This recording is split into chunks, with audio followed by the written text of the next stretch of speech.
Кийинки сөз Салянова Аида Жеңишбековнада. Рахмат. Дастан Далабаевич, сиз башкача түшүндүрүп атасыз, бирок мыйзам долбоорунда такыр бөлөкчө жазылып калган да. Кептин баары ошондо, суроолордо ошондон чыгып атат окшойт.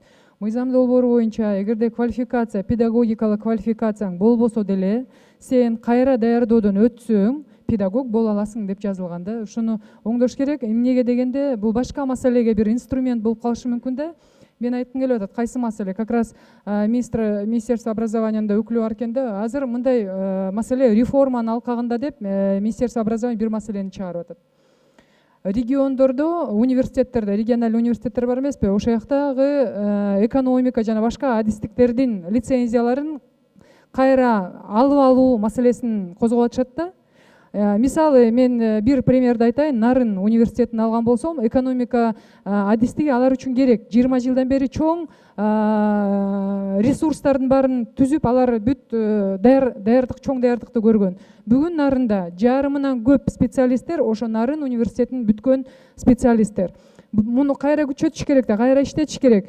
Керек болсо ошо региондун мукташтыгын караш керек. Баткенде кандай мукташтык, Нарында кандай мукташтык деп айтыш керек. Анан баарын эле мисалы үчүн педагогический университеттерде ачкан аткан окшойсуңар, мен уккан маалымат боюнча. А негизи экономика болсо, мисалы Нарынга аграрная экономика дегенде ушундай мукташтыкты карабайсыңарбы?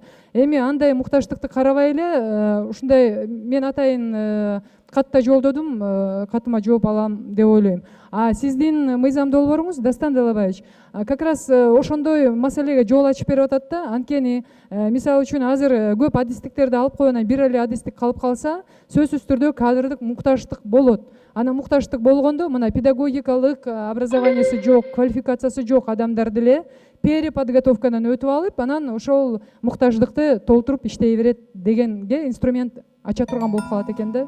Мен билбейт экенмин, кайсы сиз редакцияны окуп атасыз. Бул жерде мен туура эле айтып атам. Эчтеке башка нерсени айткан жокмун. Ошол мыйзам долбоорунун негизинде айтып атам да.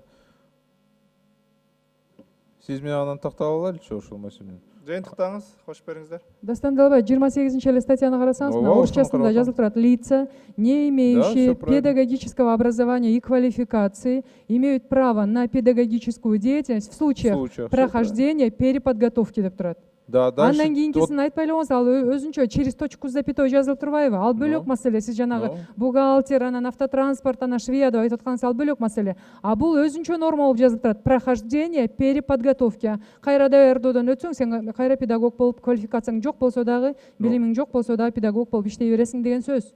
Ошон жазылып калган сиздин долбоордо. Ошон үчүн суроо дагы көп ошол маселеге болуп атат. А менин суроом конкретно эме суроо бердим. Эгерде ушул боюнча өтүп кеткен болсо, жанагындай маселеге инструмент болот. Прохождение переподготовки боюнча туурабы? Ошол эле. Прохождение переподготовки боюнча эле. Мен 28 маселе берене боюнча эле айтып атам. Карап чыгайлы, хорошо, сиздин сунушту. Рахмат.